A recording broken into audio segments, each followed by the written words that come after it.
Alerta Gatilho. Esse episódio do nosso podcast tem conteúdo sensível e temas relacionados ao terror. Nós exploramos narrativas e histórias que podem incluir elementos perturbadores, como violência, suspense intenso e situações assustadoras. Nosso objetivo é proporcionar uma experiência envolvente para os fãs do gênero de terror. Mas a gente reconhece que algumas pessoas podem ser afetadas de maneira negativa por esse tipo de conteúdo. Se você é ou está sensível a tais temas ou acredita que esse conteúdo pode ser perturbador para você, a gente recomenda que você escolha cuidadosamente se deseja ouvir esse episódio. A saúde mental e o bem-estar dos nossos ouvintes são importantes para nós, e a gente respeita a diversidade de reações que o terror pode desencadear. Se você optar por continuar ouvindo, por favor, esteja ciente dos elementos assustadores que podem surgir ao longo do episódio. Lembre-se de que é válido interromper a audição se você começar a se sentir desconfortável. Agora, prepare-se para mergulhar em um mundo de suspense e mistério, enquanto a gente explora os horrores que esse episódio tem para oferecer. Seja bem-vindo ao Terror na Esquina.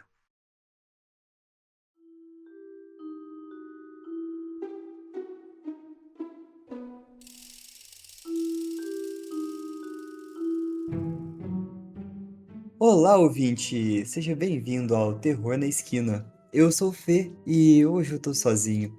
Não rolou de gravar junto dessa vez, mas Marina volta semana que vem, então podem ficar despreocupados. O episódio de hoje a gente vai falar sobre creepypastas clássicas, mas como a gente já leu a maioria das creepypastas clássicas, tipo A Casa Sem Fim, o Rake, o Goatman de Anansi, Ted Escavador e outras, tem muitas creepypastas clássicas, eu consegui achar umas clássicas mais não tão conhecidas, mas são clássicas. Mas antes eu queria vir aqui e pedir para vocês apoiarem a gente no apoia.se, se juntar à seita, que a gente tem uma comunidade super bacana, a gente tem nosso chat fechado, que você pode participar e ficar um pouquinho mais perto da gente. Além disso, você pode ser sorteado e a gente vai lançar um quadro mensal, vai começar agora em agosto, que são as histórias assustadoras dos ouvintes, que vão ser histórias que vocês trazem pra gente. E nisso a gente vai sortear 2 apoiadores para poder gravar com a gente. E se você tiver afim e for sorteado, você vai poder estar participando da gravação e você vai pro ar com a gente, um episódio extra. Então eu acho super interessante. E também tem a série SCP, que está sendo exclusiva para os apoiadores.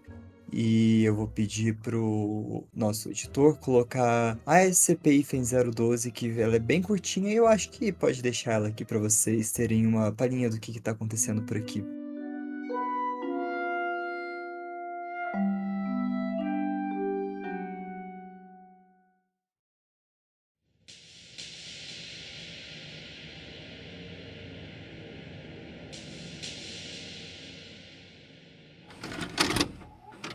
Item número SCP-012, uma má composição. Classe do objeto, Euclídeo. Procedimentos especiais de contenção.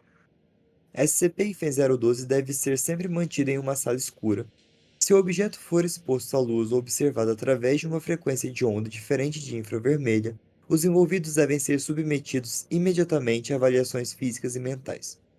O objeto deve permanecer guardado em uma caixa blindada com ferro e suspensa do teto a uma distância mínima de 2,5 metros do piso, parede e quaisquer abertura da sala. Descrição: SCP-012 foi adquirido pelo arqueólogo K.M. Sandoval durante uma escavação em um túmulo recentemente destruído por uma tempestade no norte da Itália. O objeto, parte de uma partitura musical manuscrita instalada sobre o Monte Golgota, aparenta estar incompleto.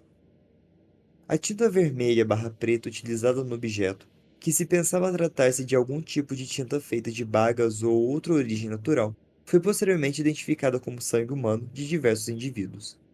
2 membros da primeira equipe a localizar a partitura, recuperação de objeto no sítio 19, sucumbiram à loucura, tentando utilizar o próprio sangue para terminar a composição, resultando em hemorragia maciça dos ferimentos internos. Após investigações iniciais, diversas cobaias tiveram acesso ao objeto.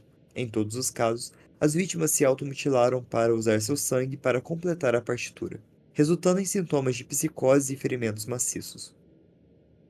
As cobaias que conseguiram terminar uma parte da composição cometeram suicídio imediatamente, declarando que a partitura é impossível de terminar. Tentativas de tocar a música descrita no objeto resultaram em uma cacofonia desagradável, sem que qualquer instrumento mantivesse qualquer relação ou harmonia com os demais.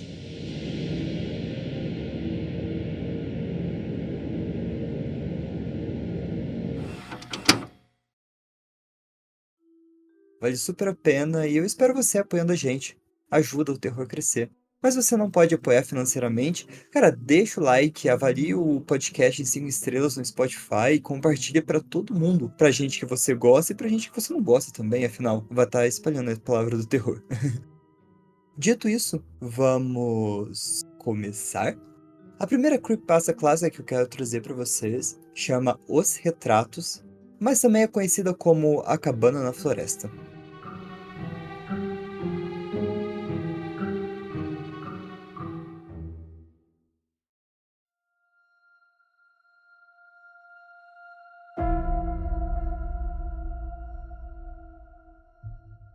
Tinha um caçador na mata que, após um longo dia de caça, estava no meio de uma floresta imensa. Estava escurecendo e, tendo perdido o rumo, decidiu seguir em uma direção até ficar livre das folhagens cada vez mais opressivas. Depois que pareceram horas, ele se deparou com uma cabana em uma pequena clareira.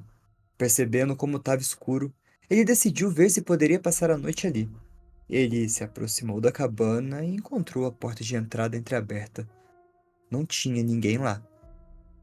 O caçador se deixou cair na cama de solteiro, decidindo se explicar ao dono logo pela manhã quando ele chegasse. Ao olhar em volta, ele ficou surpreso ao ver as paredes adornadas por muitos retratos, todos pintados com detalhes incríveis. Sem exceção, eles pareciam estar olhando para ele, suas feições distorcidas em olhares de ódio. Olhando em volta, ele ficou cada vez mais desconfortável. Fazendo um esforço concentrando tudo para ignorar os rostos odiosos, ele se virou para a parede e, exausto, caiu num sono muito inquieto. De bruços, em uma cama desconhecida, ele se virou piscando sob a inesperada luz do sol que estava secando ele pela manhã. Olhando por cima, ele descobriu que a cabana não tinha retratos. Ela tinha várias janelas.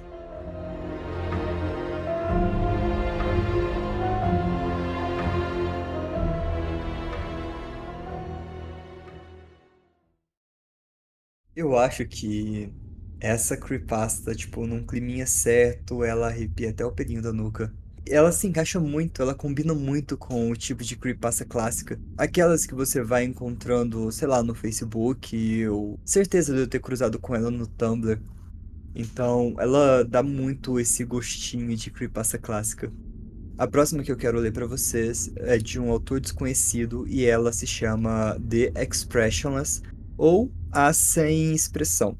Ela tem uma foto super bizarra que provavelmente você deve conhecer porque é meme na internet, então eu vou deixar a foto do que eu tô falando no Insta. Aproveita, vai lá, segue a gente, ajuda a gente a crescer no Insta também, que ajuda a espalhar a palavra do terror. Essa creepypasta ela começa assim.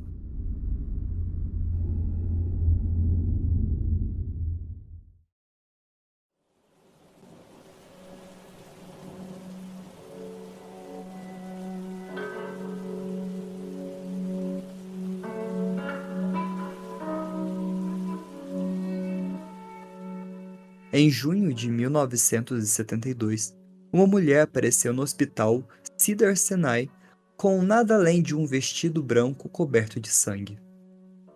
Isso, por si só, não deveria ser muito surpreendente, pois as pessoas costumam ter acidentes nas proximidades e vão ao hospital mais próximo para atendimento médico.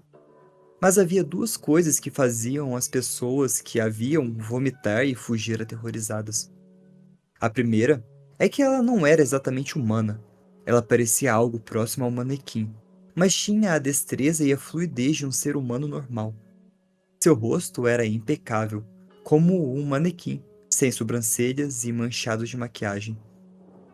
Tinha um gatinho preso em suas mandíbulas tão anormalmente apertado que nenhum dente podia ser visto, e o sangue ainda esguinchava sobre o seu vestido e no chão.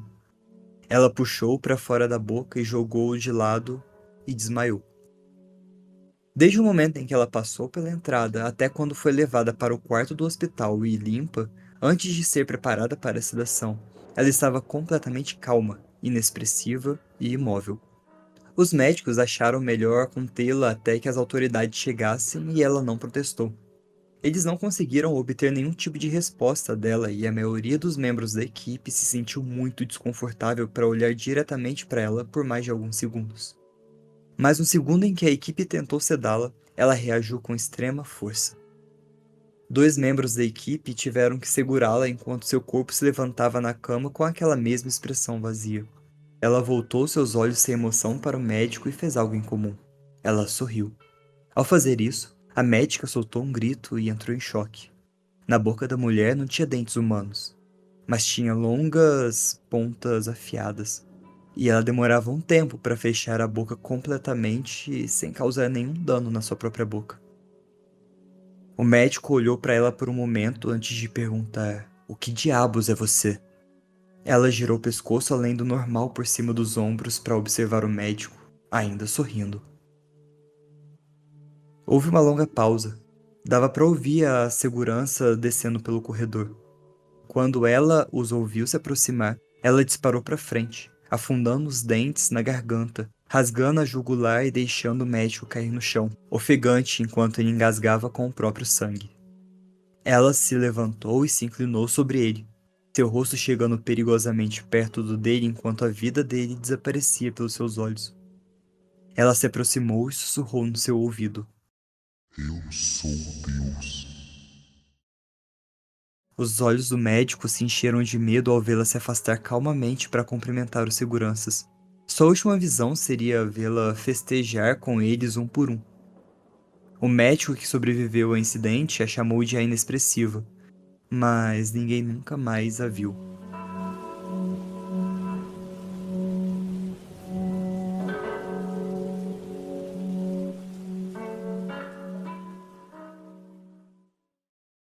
A foto que vai estar lá no Insta dá pra ver os dois enfermeiros contendo ela na cama, mas infelizmente não dá pra ver os dentes dela.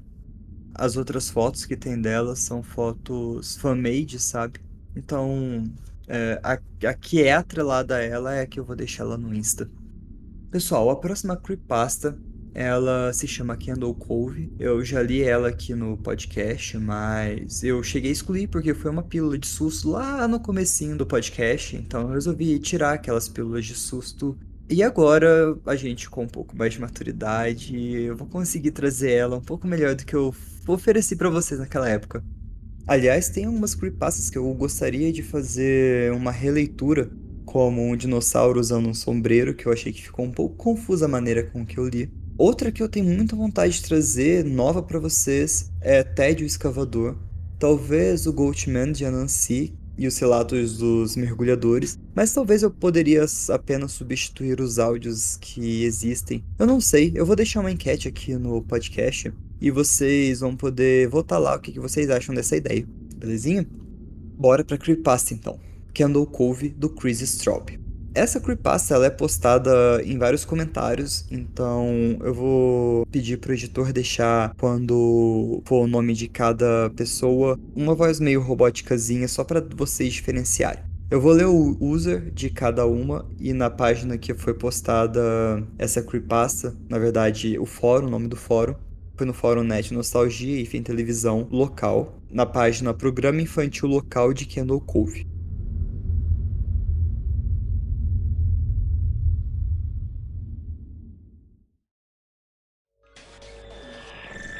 Oh no! Laughing stock. That's one whale of a storm. We better run and hide. It'll be your hide if you turn tail, Percy. Be brave! Brave the waves!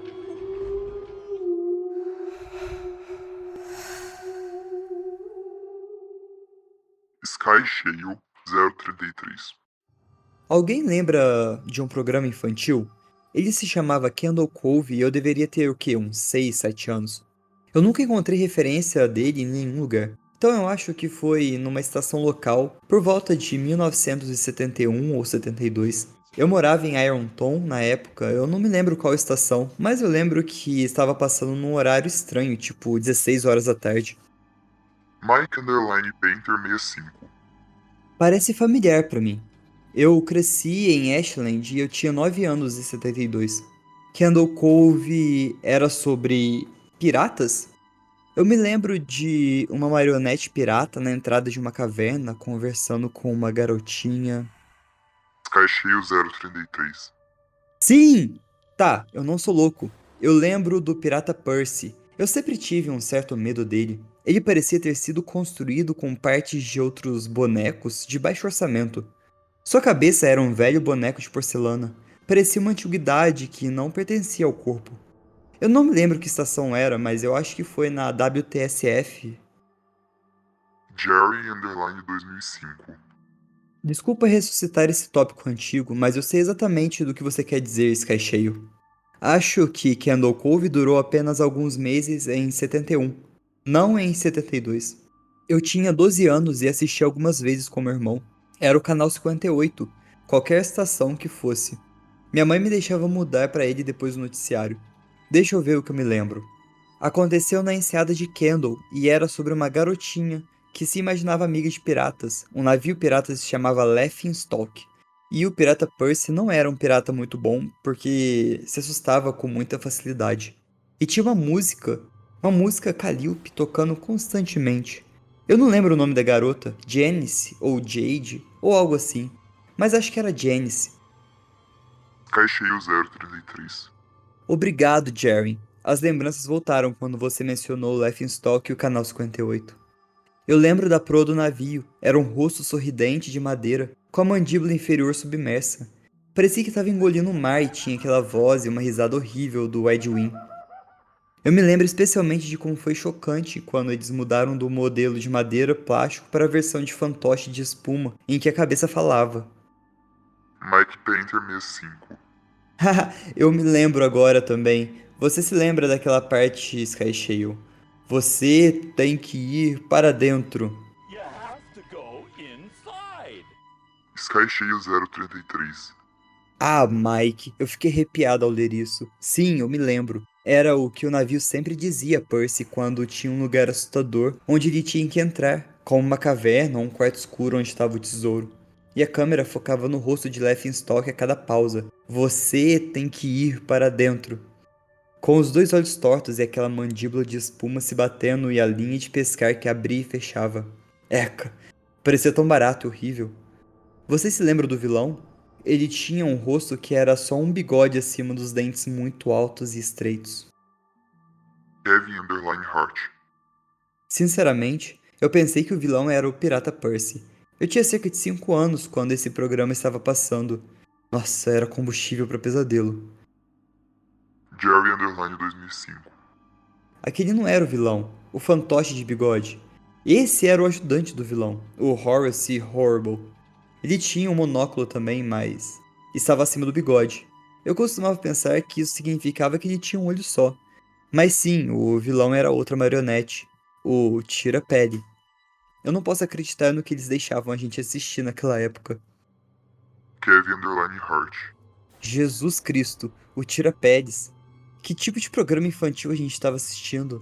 Eu sinceramente, eu não conseguia olhar pra tela quando o Tira-Peles aparecia. Ele simplesmente descia do nada e suas cordas, só um esqueleto sujo, usando aquela cartola e a capa marrom. E seus olhos de vidro eram grandes demais para o seu crânio. Cristo Todo-Poderoso. Sky Cheio 033. Ah, eu acho que sim. Se lembra que sua boca não abria e fechava? A sua mandíbula apenas deslizava para frente e para trás. Eu lembro que a garotinha disse: "Por que sua boca mexe assim?" E o Tira-Peles não olhou para a garotinha, mas para a câmera e disse: "Para triturar a sua pele." Sky Cheio 033. Eu tô tão aliviado que outras pessoas se lembraram desse desenho horrível. Eu costumava ter uma memória estranha, um pesadelo que tive, onde o jingle da abertura terminava, o desenho sumia do preto e todos os personagens estavam lá, mas a câmera estava cortando para cada um dos seus rostos.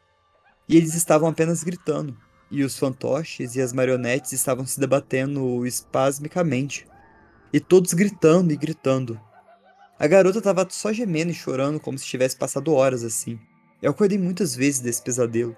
Eu costumava molhar a cama quando eu sonhava com isso. Kevin_Hart. Não, eu não acho que foi um sonho. Eu lembro disso. Eu lembro que foi um episódio. Sky cheio 033. Não é possível. Não tinha enredo, nada.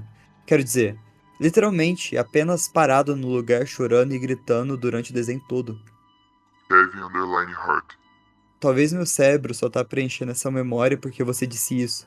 Mas eu juro por Deus que eu me lembro de eu ter visto o que você descreveu. Eles só gritavam.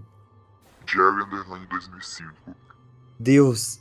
Sim, a menininha, a Janice. Eu lembro de vê-la tremendo e o tira-pele gritando entre os dentes, rangendo e a sua mandíbula balançando tão descontroladamente que eu pensei que fosse sair das dobradiças de arame. Eu desliguei e foi a última vez que eu assisti. Corri pra avisar o meu irmão e a gente não teve coragem de ver de novo. Mike_Painter65. Pessoal, eu visitei a minha mãe hoje na casa de repouso.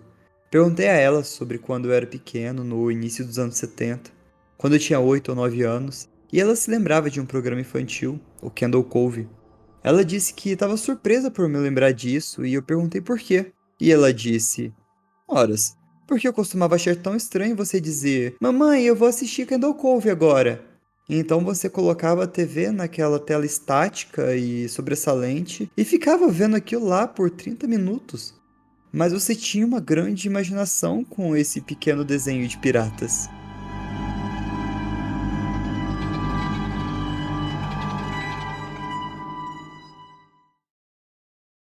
Cara, é uma creepypasta que, sinceramente, você não dá nada, a não ser que crie um clima para que aconteça alguma coisa, até a última postagem, a do Mike_Painter65.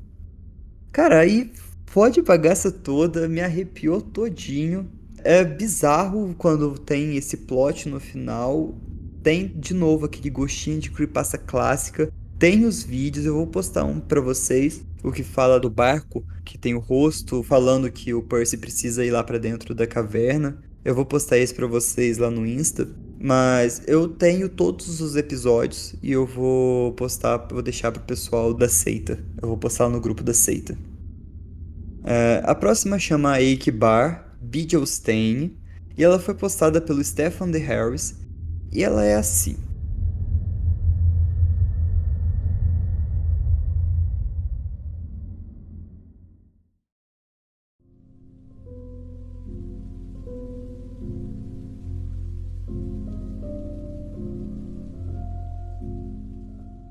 Quando eu era criança, eu tinha pavor do escuro.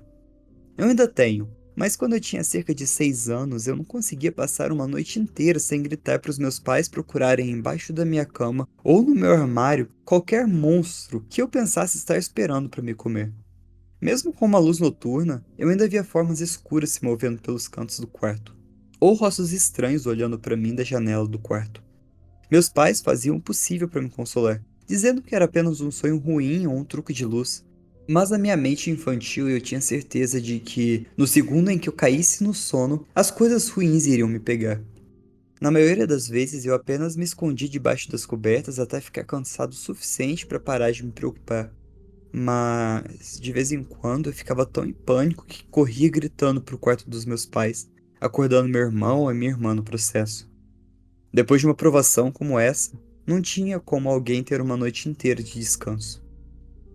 Por fim, depois de uma noite particularmente traumatizante, meus pais se cansaram. Infelizmente para eles, eles entenderam a futilidade de discutir como uma criança de 6 anos e sabia que não seriam capazes de me convencer a me livrar dos medos infantis por meio da razão e da lógica. Eles tinham que ser espertos. Foi ideia da minha mãe costurar o meu amiguinho para a hora de dormir.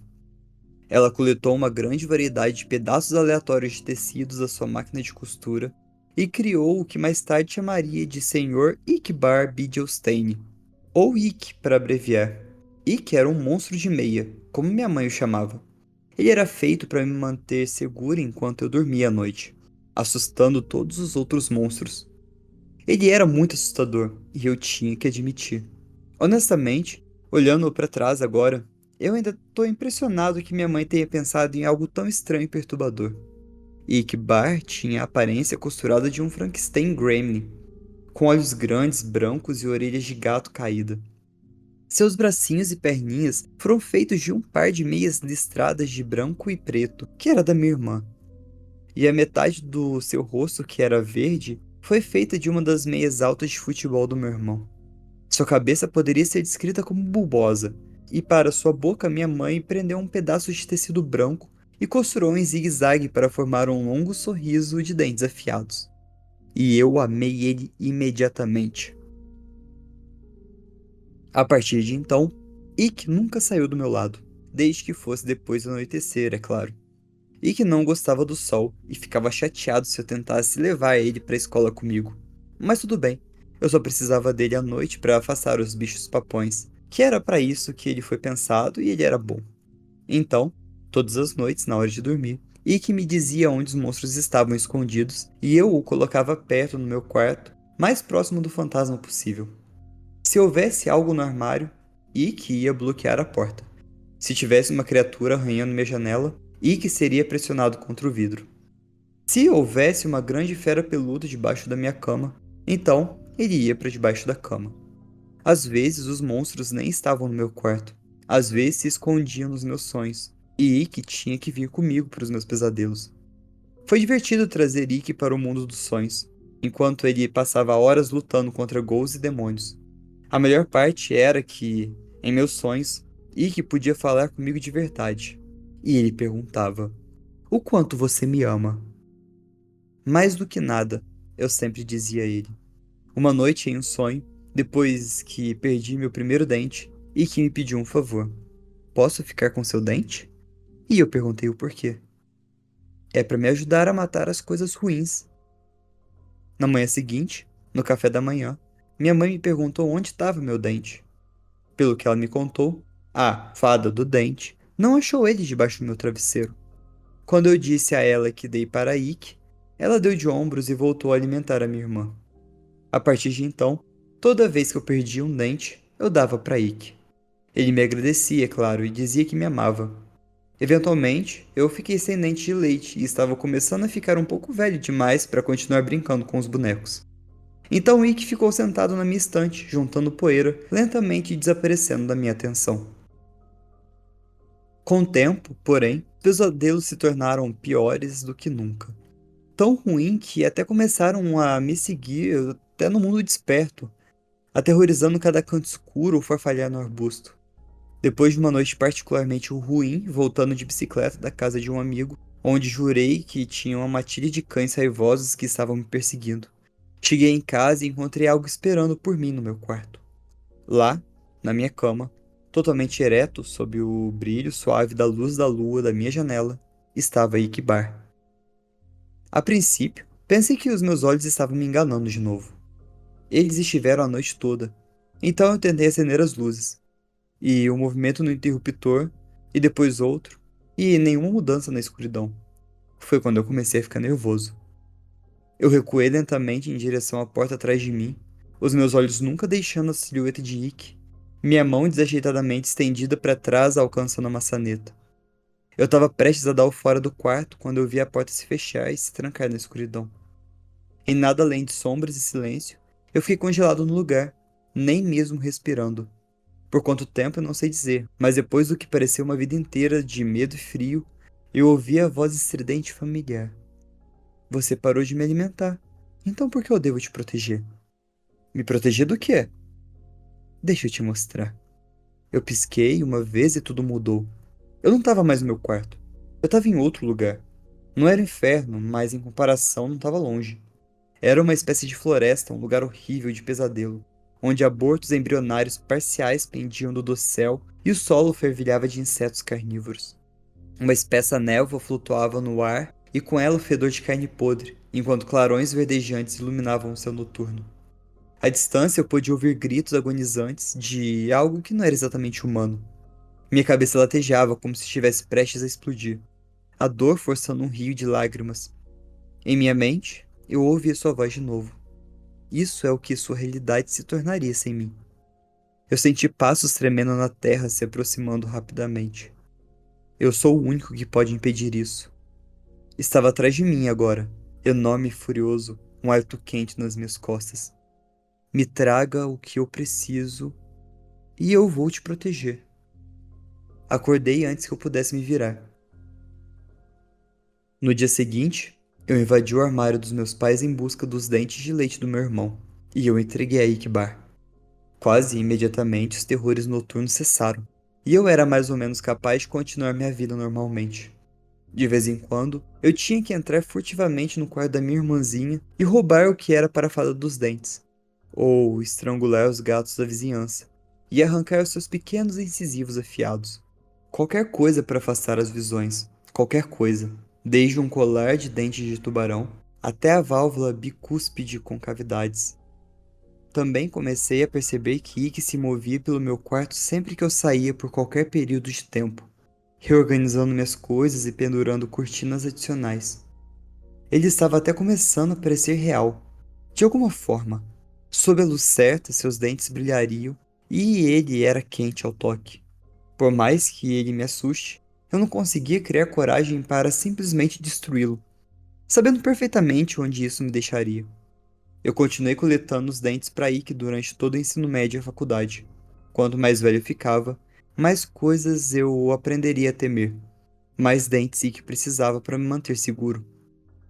Hoje eu tenho 22 anos, um emprego decente, meu próprio apartamento e uma dentadura. Faz quase um mês desde a última refeição de Ikki, e os horrores estão começando a se aglomerar ao meu redor mais uma vez. Eu fiz um desvio por um estacionamento depois do trabalho essa noite. Encontrei o homem atrapalhado com as suas chaves do carro. Seus dentes estavam manchados de amarelo por uma vida inteira de cigarros e café. Mesmo assim, tive que usar um martelo para tirar os molares. Quando eu voltei para o meu apartamento, ele estava me esperando. No teto, no canto. 2 olhos brancos e uma boca de navalhas. "O quanto você me ama?" ele perguntou. "Mais do que tudo", eu respondi tirando meu casaco. Mais do que tudo no mundo.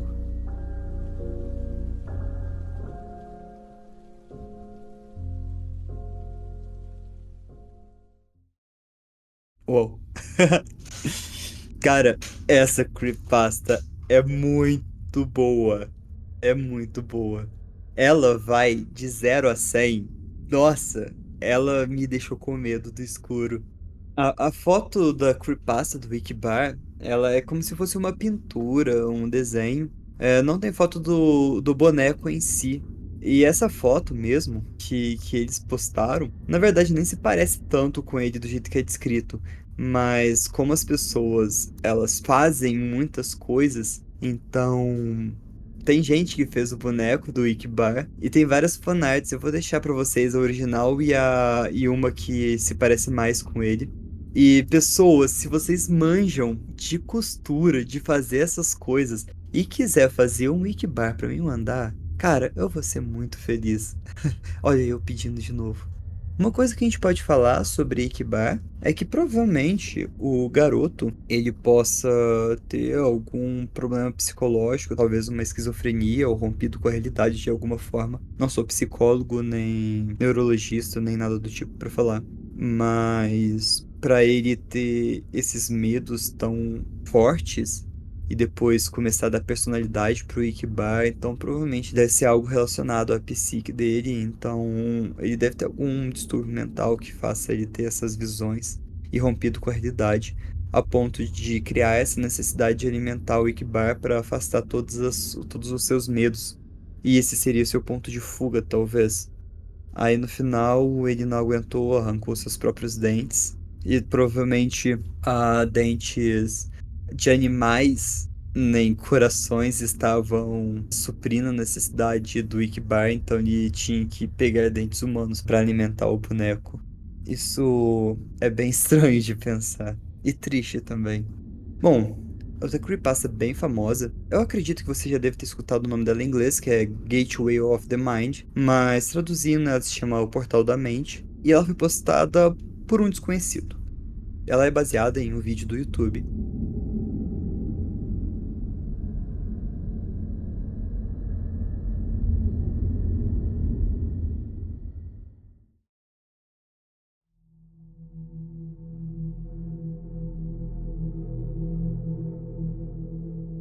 Em 1983, uma equipe de cientistas profundamente piedosos conduziu um experimento radical em uma instalação não revelada. Os cientistas teorizaram que um ser humano, sem acesso a quaisquer sentidos ou formas de perceber estímulos, seria capaz de perceber a presença de Deus. Eles acreditavam que os 5 sentidos obscureciam nossa consciência da eternidade, e, sem eles, um ser humano poderia realmente estabelecer contato com Deus pelo pensamento. Um homem idoso que alegou não ter nada mais pelo que viver foi o único sujeito do teste a se voluntariar. Para purgá-lo de todos seus sentidos, os cientistas realizaram uma operação complexa na qual todas as conexões nervosas sensoriais com o cérebro foram cortadas cirurgicamente. Embora o sujeito do teste retivesse a função muscular total, ele não podia ver, ouvir, saborear, cheirar ou sentir, sem nenhuma maneira possível de se comunicar ou mesmo sentir o mundo exterior. Os cientistas o monitoraram enquanto ele falava em voz alta sobre seu estado de espírito, em frases confusas e arrastadas que ele nem conseguia ouvir. Depois de 4 dias, o homem afirmou estar ouvindo vozes sussurradas e ininteligíveis na sua cabeça. Supondo que fosse o início de uma psicose, os cientistas prestaram pouca atenção às preocupações do homem. 2 dias depois, o homem gritou que podia ouvir sua falecida esposa falando com ele. E ainda mais, ele poderia se comunicar de volta. Os cientistas ficaram intrigados, mas não ficaram convencidos até que o sujeito começou a nomear parentes mortos dos cientistas. Ele repetia informações pessoais para os cientistas que apenas seus cônjuges e pais mortos teriam conhecimento. Nesse ponto, uma parcela considerável de cientistas abandonou o estudo. Após uma semana conversando com o falecido através de seus pensamentos, o sujeito ficou angustiado, dizendo que as vozes eram avassaladoras. A cada momento acordado, sua consciência era bombardeada por centenas de vozes que se recusavam a deixá-lo em paz. Ele frequentemente se jogava contra a parede, tentando provocar uma resposta de dor. Ele implorou aos cientistas por sedativos, para que pudesse escapar das vozes dormindo. Essa tática funcionou por 3 dias, até que ele começou a ter fortes terrores noturnos. O sujeito disse repetidamente que podia ver e ouvir o falecido em seus sonhos. Apenas um dia depois, o sujeito começou a gritar e arranhar seus olhos não funcionais, na esperança de sentir algo no mundo físico. O sujeito histérico agora dizia que as vozes dos mortos eram ensurdecedoras e hostis, falando do inferno e do fim do mundo. A certa altura, ele gritou, sem céu, sem perdão, por 5 horas seguidas. Ele implorou continuamente para ser morto, mas os cientistas estavam convencidos de que ele estava perto para estabelecer contato com Deus. Depois de outro dia, o sujeito não conseguia mais formar frases coerentes. Aparentemente louco, ele começou a morder pedaços de carne em seu braço. Os cientistas correram para a câmara de testes e o prenderam em uma mesa para que ele não pudesse se matar. Depois de algumas horas sendo amarrados, o sujeito parou de lutar e gritar. Ele olhou fixamente para o teto enquanto lágrimas silenciosas riscavam seu rosto. Durante 2 semanas, o sujeito teve que ser reidratado manualmente devido ao choro constante. Eventualmente, ele virou a cabeça, apesar de sua cegueira, fez contato visual focado em um cientista pela primeira vez no estudo, e ele sussurrou. Eu falei com Deus, e ele nos abandonou. E seus sinais vitais pararam, e não houve causa aparente da morte.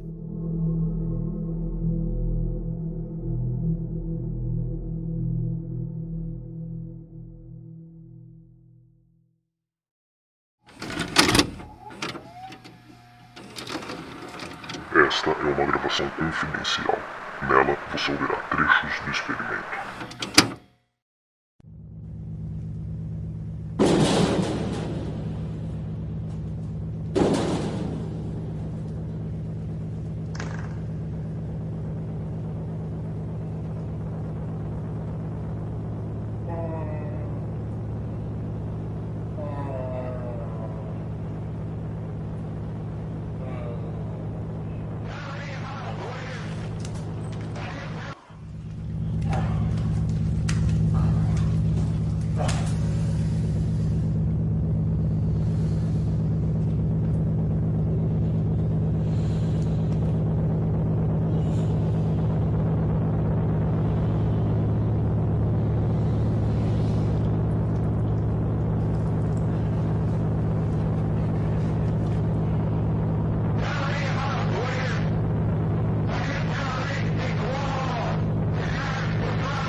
mais uma creepypasta de experimentos humanos e tentar se aproximar de Deus de alguma forma, né? Tem um vídeo do YouTube, eu vou deixar um trecho pra vocês no Insta, e o vídeo completo eu mando pro pessoal da seita. Provavelmente essa frase que ele soltou do "eu falei com Deus e ele nos abandonou" deve ser talvez pela pressão toda que ele sabia que ele estava fazendo isso para tentar se aproximar de Deus, não? Então isso acabou afetando ele no final, depois de tudo, sei lá, vencido pelo cansaço, ele acabou só soltando essa frase, mas entra aquela questão. Ele sabia coisas dos cientistas que só eles próprios, familiares que já morreram e cônjuges sabiam. É bem bizarrinha, né?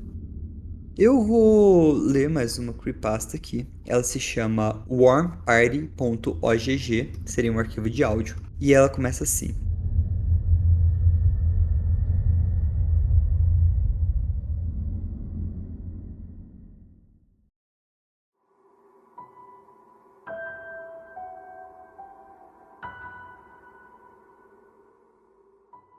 Esse arquivo foi encontrado em um iPod. Ele contém sons estranhos, então ouça por conta e risco. A primeira vez que o arquivo foi encontrado foi em 15 de março de 2007, chamado warmparty.ogg. Seria algo como Festa da Minhoca. OGG é um arquivo de áudio. Um programador de computador morreu acidentalmente ao executar o arquivo, jogando indiscriminadamente novos álbuns de música nessa lista de reprodução. O arquivo está sujeito a constantes de arquivos específicos, exceto que pode ser convertido para qualquer outro formato de música, sem nenhum sintoma de exposição, exceto pela leve tontura, usando um códec de perdas. A duração do arquivo é 1 minuto e 15 segundos. Durante a execução do arquivo, de 0 a 21 segundos, pode-se ouvir um assovio rouco, como um inspirar e expirar, e depois tem um barulho, um rangido de metal. Aos 59 segundos, uma voz estridente pode ser ouvida, possivelmente crianças cantando uma canção de ninar. Ao testar o arquivo, 5 dos nossos funcionários foram prejudicados. 2 deles ouviram a gravação, enquanto os outros 2, com fones de ouvido, ficaram de prontidão. O líder da equipe estava em uma sala adjacente às janelas de vidro blindada. Após 27 segundos, nossos trabalhadores sem fones de ouvido começaram a rasgar suas roupas e gritar. Segundo seus estômagos, correndo na mesma direção, o chefe de equipe desligou imediatamente o equipamento, após que caiu no chão com os mesmos sintomas. O primeiro membro morreu imediatamente, enquanto o segundo ficou mentalmente instável e repetia a frase: "Vermes, vermes, vermes em mim estão infernais." Segundo a descrição dos sujeitos, eles se sentiam como se estivessem sendo comidos por dentro. Eles teriam sentido como se algo se movesse dentro deles, esquecendo-se completamente dos testes e das razões para isso. Pouco depois, o falecido foi encaminhado para exame médico, não sendo constatado lesão em órgãos internos. O líder do grupo foi demitido por negligência, e o processo foi depositado nos arquivos, principalmente no grupo 21.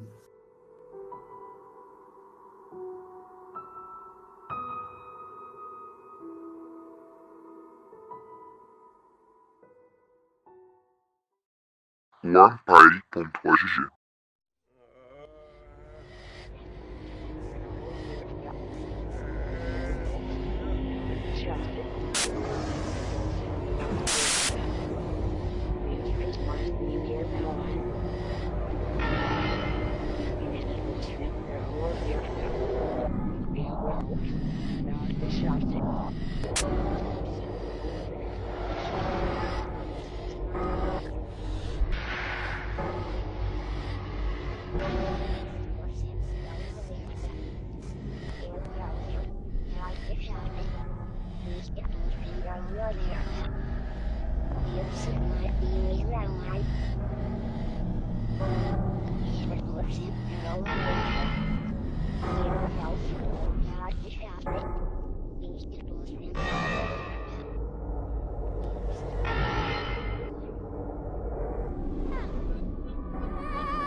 Essa foi bem curtinha e o que dá medo nela é basicamente os sons que ela faz. A próxima creepypasta que eu vou ler pra vocês se chama Suicide Mouse. Óbvio, vocês conhecem essa creepypasta. Quem nunca ficou com medo de assistir o vídeo perdido no YouTube e ficar com medo de acontecer alguma vez com vocês? E quem conseguiu assistir até o final? Porque, cara, convenhamos, é assustador, mas é chatinho ficar assistindo tudo isso. Eu acho que o que mais dá medo é o barulho bizarro que faz. Eu vou deixar o vídeo completo pro pessoal da seita. Ó, cara, parece que eu quero, sei lá, acabar com a seita mandando esses vídeos que provavelmente traz maldições pro resto da sua vida, né? Mas eu vou deixar um trechinho deles pra vocês no Insta também.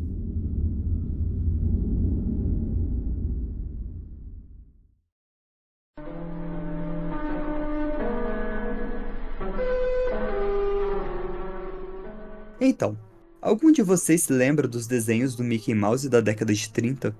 Daqueles que foram lançados em DVDs alguns anos atrás? Bom, eu ouvi dizer que uma obra em específico não foi lançada ao público, nem para o mais ávido fã da Disney clássica. De acordo com algumas fontes, não tinha nada em especial. Era só tipo um looping contínuo, como os Flintstones, do Mickey andando em frente a 6 prédios diferentes por 2 ou 3 minutos antes da tela escurecer. Diferente das melodias bonitinhas como de costume, a trilha sonora desse desenho não era normalmente uma música, mas notas agressivas e dissonantes no piano como se alguém estivesse socando aleatoriamente as peças por 1 minuto e meio, quando a sonoplastia se desmanchava em um ruído branco pelo resto do filme. Também não era o bom e velho sorridente Mickey, que nós aprendemos a amar. O Mickey não lançava, nem ao menos sorria. Estava apenas meio que andando da mesma forma que eu e você andamos, com uma expressão facial moada, balançando a cabeça ao mesmo tempo que mantinha um olhar indecifrável. Até alguns anos atrás, todo mundo acreditava que depois da tela escurecer, esse era o fim do vídeo.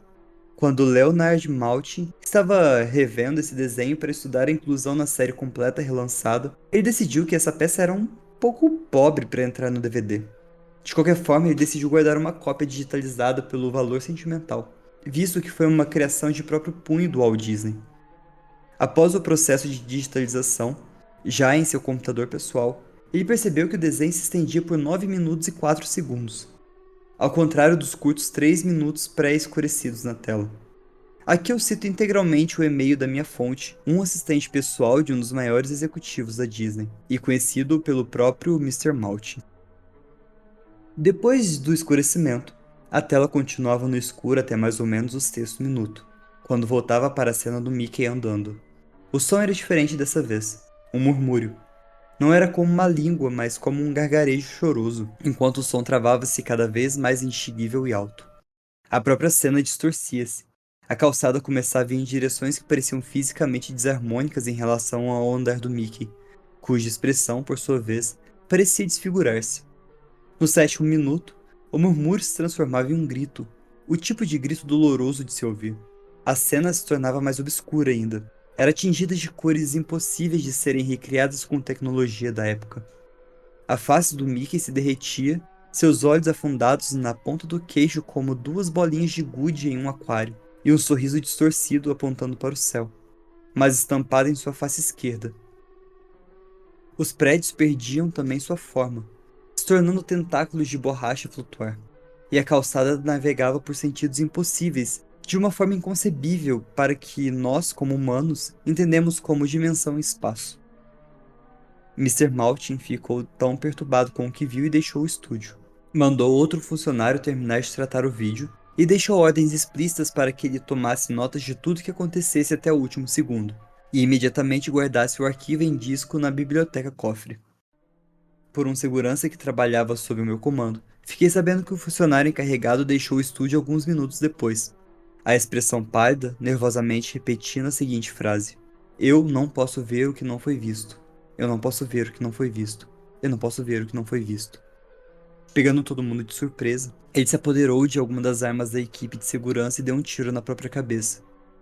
O que eu posso saber sobre o resto da animação é apenas o último frame da película, que continha uma peça de texto russo, texto o qual o Sr. Leonard Maltin não soube traduzir. Até onde eu sei, ninguém mais da empresa viu o desenho animado, mas posso afirmar que houveram tentativas de disponibilização do arquivo em RapidShare por funcionários de dentro do estúdio de Walt Disney. Quando descobertos, todos foram despedidos de imediato. Se algum deles foi bem sucedido, está aberto para debates, mas existem rumores de que o vídeo está por aí na internet com o nome de suicidemouse.avi.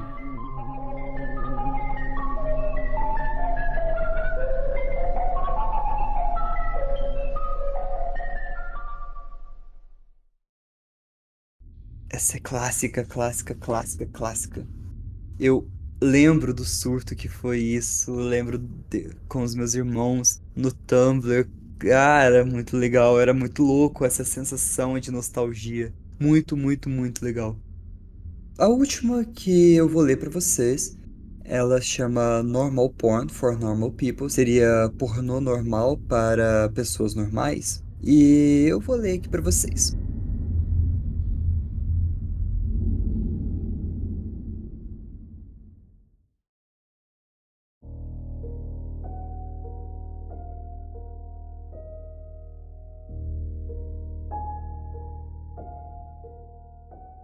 Todo mundo sabe que se você navegar pela internet tempo suficiente, eventualmente você vai encontrar alguma porcaria doentia.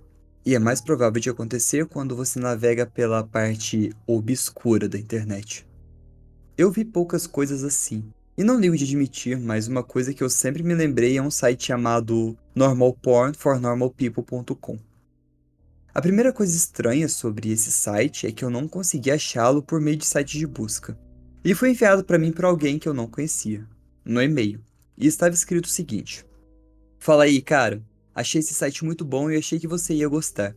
normalpornfornormalpeople.com. Passa adiante, pelo bem da humanidade. Pelo contexto para começar um e-mail de corrente, porém o link no final realmente atiçou minha curiosidade. Eu estava tendo um dia tedioso quando eu recebi o e-mail, então eu certifiquei de que meu antivírus estava ligado e cliquei. Era um site muito genérico. Dava a impressão de que o criador não tinha dado a mínima importância em fazê-lo parecer profissional. O autor parecia não dominar o inglês, e na página principal tinha um longo e entediante texto do qual eu não me lembro bem como era. O site tinha um slogan estranho. Até hoje ninguém parece ter descoberto o significado dele, e que era traduzido como pornô normal para pessoas normais, um site dedicado à erradicação da sexualidade anormal. Quando vi aquilo, não tinha mais certeza se eu estava prestes a assistir pornô ou se eu estava em uma espécie de programa nazista. Mas eu estava lá naquele momento, e eu estava curioso para saber com que as pessoas normais se citavam também. Então desci a página, pulando todo o texto e nada. A página parecia não ter links para site nenhum. Estava prestes a fechar o site quando eu notei que cada palavra no site possuía um link. Então eu cliquei em uma delas, e fui direcionado para uma página em branco que continha longas listas de links na forma de normalpornfornormalpeople.com/letras aleatórias. Então parei por um minuto e perguntei a mim mesmo se realmente deveria gastar meu tempo clicando em vários links que possivelmente fariam com que meu computador fosse estuprado por um monte de vírus. Pensei em dar uma olhada no site somente durante 5 minutos, apenas para ver se algo parecia. Então, quando cliquei nos 2 primeiros links, fui enviado para outra página. Essa página parecia ter links diferentes da antiga. Eu estava quase mandando tudo se fuder, quando eu cliquei no terceiro link e um vídeo começou a baixar. O nome era peanut.avi, seria como amendoim.avi. Ele tinha 30 minutos. Era o vídeo de um homem, uma mulher e um cachorro numa cozinha. A mulher fazia um sanduíche de manteiga de amendoim, e o homem jogava no chão para o seu cachorro comer. Essa cena se repetiu pelos 29 minutos seguintes. Era óbvio que o câmera tivera que parar de filmar para esperar até o cachorro ficar apto para comer de novo, e o cachorro ia parecendo cada vez mais cansado no decorrer do vídeo. Eu sei que você está pensando, o que isso tem a ver com pornô? Eu nem acredito que eu vi cerca de 12 vídeos desse site, e a maioria não tinha conteúdo sexual nenhum. Depois de assistir o peanut.avi, eu fui para o fórum em que assistia a um vídeo online e comentava sobre ele, como eu sempre fazia quando me deparava com essas merdas estranhas. Mas alguém já tinha criado um tópico sobre isso. Algum outro cara que recebera o mesmo e-mail que eu. O mural estava cheio de pessoas que não tinham mais nada de útil para fazer, e então eu fiquei revirando o site, e foi assim que eu encontrei os outros vídeos. Mais de uma dúzia de vídeos contendo coisas rotineiras, Pessoas falando com câmera numa sala vazia, exceto por uma mesinha com poucas cadeiras. Quero dizer, literalmente nada, nada de paredes em um enfeite ou móvel. A sala inteira passava uma sensação de frio, de vazio, dava para sentir. As conversas eram papos furados sobre trabalho, momentos constrangedores na infância, etc.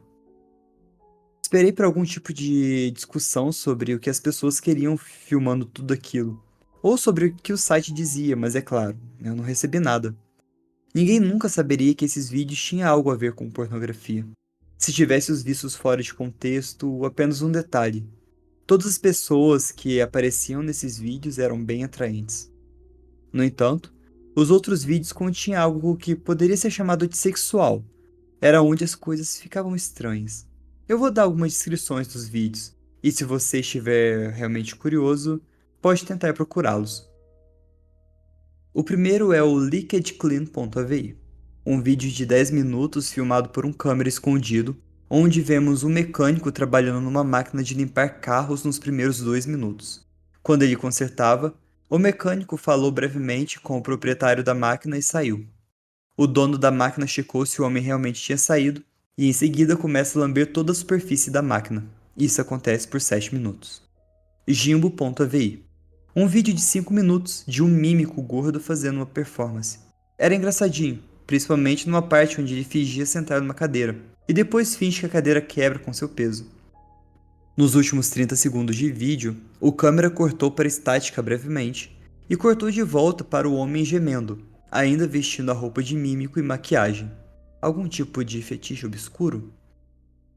Diana.vi, um vídeo de 4 minutos, onde o câmera conversa com uma mulher em uma sala diferente da sala vazia de entrevistas. Essa sala parecia um verdadeiro cômodo de uma casa. Como de costume, nunca especificavam onde estavam. Diana só falava sobre tocar violino. Ela obviamente tocava seu violino, mas frequentemente se distraiu com alguma coisa. Eu não percebi até postarem no fórum, mas no espelho do fundo, você pode ver um homem com uma máscara de galinha se masturbando. Jéssica.vi, outro vídeo de 4 minutos. Dessa vez, o câmera está fora da casa, conversando com a jovem. Eles conversam sobre canoagem. O câmera dá zoom na cidade atrás deles ocasionalmente. A coisa estranha é que ninguém até agora conseguiu identificar onde essa rua ficava. O fórum era internacional. Tinham pessoas da Austrália à Europa, até das Filipinas, mas ninguém fazia ideia de onde essa rua ficava. Tonguetide.vi, um vídeo de 10 minutos, e os primeiros 5 minutos mostravam uma senhora bem velha, vestindo um manequim. O vídeo corta como em Jimbo.vi, bem na metade, e a cena agora é de um grupo de manequins em fila, formando um ciclo em volta do câmera. As luzes estavam mais fracas, e não tinha sinal da velha senhora. Nesse ponto, não tinha mais som. Stamps.vi, um vídeo de 5 minutos, onde o homem sem pernas está tentando dançar break em um tapete de dança, daqueles jogos de videogame. O local se parece com o do Peanut.vi, porém muito mais sujo. Tem um rádio escondido tocando uma música no fundo, mas ele para aos 4 minutos do vídeo, quando o homem cai de exaustão no tapete. Ele respira ofegante e implora para a pessoa fora do vídeo para que deixe ele descansar. A pessoa se enfurece, grita com ele para que ele continue dançando, e ele continua. Você escuta a pessoa de fora do vídeo começando a gritar de novo, e o vídeo acaba abruptamente. Privacy.avi, a mulher de Diana.avi está se masturbando no colchão na sala de entrevista, enquanto o homem do Stamps.avi, ainda apoiado com as mãos em volta dela, vestindo uma espécie de máscara de duende. A porta dessa sala está sempre fechada nos outros vídeos, mas agora ela está aberta. A única luz desse vídeo é dessa sala, e o corredor está escuro. Perto do fim do vídeo, você pode ver um animal correndo pela porta de entrada. E finalmente, o último vídeo que a gente descobriu. Useless.avi. Nesse último vídeo, dessa vez de 18 minutos, uma mulher loira do vídeo anterior está deitada em um colchão na sala de entrevistas. Ela tenta gritar, mas a sua boca está presa com uma fita adesiva. Depois de 7 minutos, um homem de preto com uma máscara abre a porta, mas não entra. Ele segura a porta para o animal que estava correndo no vídeo anterior. Aqui é revelado que o animal era o chimpanzé adulto, com todo o seu pelo arrancado, e o corpo inteiro pintado de vermelho. Parecia estar faminto e machucado, com feridas profundas em seus ombros e costas. Quando o chimpanzé entra na sala, o homem mascarado fecha a porta atrás dele. O chimpanzé cheira o ar, parecia estar cego, e percebe a mulher deitada no colchão. Ele entra em desespero e começa a espancá-la. O ato acontece por 7 agonizantes minutos, até que a mulher finalmente morre. O chimpanzé come a carne do seu cadáver nos 4 minutos seguintes, então o vídeo acaba. O fórum explodiu de usuários depois que esse vídeo foi descoberto, e as pessoas discutiam isso a madrugada toda. Quando voltei ao mural no outro dia, eu percebi que todos os tópicos tinham sido deletados. Eu tentei abrir de novo, mas acabei sendo banido. Tentei mandar um e-mail para quem me mandou a corrente com o link do site.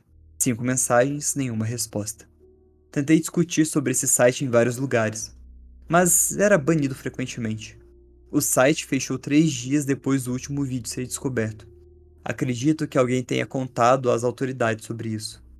A única prova que esse site existiu foram algumas fotos tiradas de imagens dos vídeos que o pessoal salvou e colocou na internet via torrent. O mais popular, useless.avi, ainda pode ser encontrado em pouquíssimos sites de violência repugnante por aí. Sempre que você tentar colocar algum desses vídeos do normalpornfornormalpeople.com nos sites de hospedagens, ele será deletado rapidamente, sem explicação.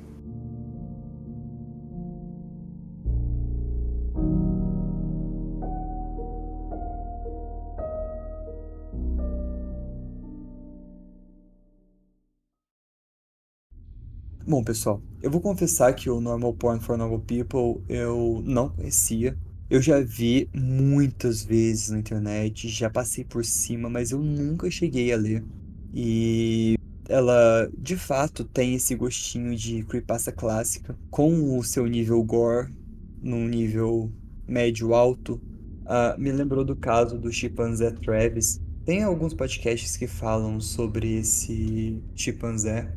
Mas basicamente, na década de 90, um chimpanzé ele atacou a dona e acabou mutilando ela. Mas eu não vou estar sabendo falar pra vocês aqui de cabeça, e se eu for pesquisar, eu vou entrar num rabbit hole que eu não vou sair. Mas me lembrou muito esse caso, foi considerado um caso de true crime. Mas de novo a gente volta com essa sensação de creepypasta clássica. Eu espero que vocês tenham tido essa sensação. Eu vou deixar as fotos do Normal Porn for Normal People. Tem a foto do chimpanzé, que é a foto de capa. Tem algumas artes que fizeram para tentar retratar essa creepypasta, mas, de novo, não é o oficial. Se eu achar qualquer coisa do tipo, eu divulgo para vocês.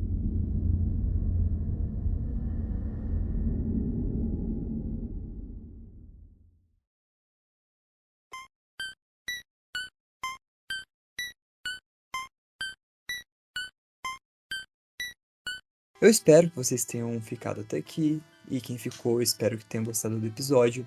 Comenta na caixinha de perguntas do Spotify e vota na enquete que eu vou deixar aberta lá pra gente saber se vale a pena fazer um reboot de alguns dos episódios. E mais uma vez, muito obrigado. Eu quero agradecer o pessoal que apoia a gente, o pessoal que escuta a gente, o pessoal que divulga a gente, ajuda a gente a chegar em mais pessoas, então, muito obrigado. Se você quer se tornar um apoiador, é só entrar no apoia.se/terror na esquina, e lá você vai ter um novo mundo aberto do terror. E siga a gente nas nossas redes sociais, que é @terror na esquina, tanto no Insta quanto no Twitter. Mais uma vez, muito obrigado e cuidado nas esquinas. Tchau!